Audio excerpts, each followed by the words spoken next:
que se propõem a ir para um lugar para poder pregar o evangelho de Deus àquelas pessoas.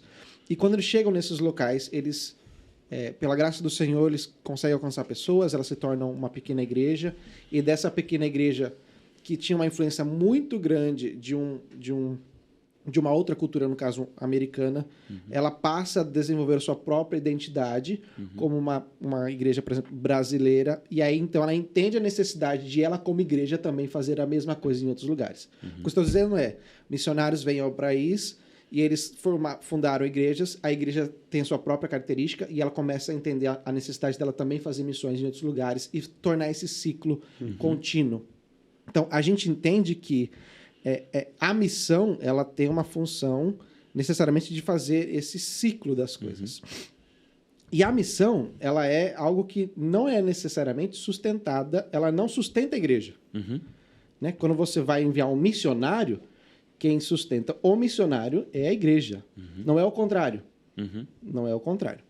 Por que eu estou dizendo isso para vocês e por que eu falei que seria uma digressão? Porque a gente chega num ponto onde o ministério fiel, ele, de uma certa forma, ele é cobrado, talvez, pela internet e pela sua comunidade, a dar as coisas. Enquanto, na verdade, a gente é uma missão.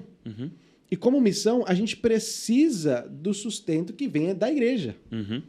Ao ponto de que a igreja precisa, talvez, acompanhar isso para que ela possa dizer o seguinte: olha, nós somos abençoados pelo ministério fiel a partir do ministério do pastor Ricardo Dena, que era basicamente sustentado por irmãos e por igrejas nos Estados Unidos. Então, a missão é sustentada por uma igreja lá atrás. E agora a missão hoje, ela está tão difundida no Brasil e forte no Brasil, que ela precisa ser sustentada pela própria igreja brasileira para continuar sendo uma missão em outros lugares. Eu digo isso porque, como o Pedro falou, muitas pessoas chegam até nós falando: nossa, mas vocês deveriam dar esse livro, vocês deveriam fazer isso de graça, vocês deveriam entregar isso daqui.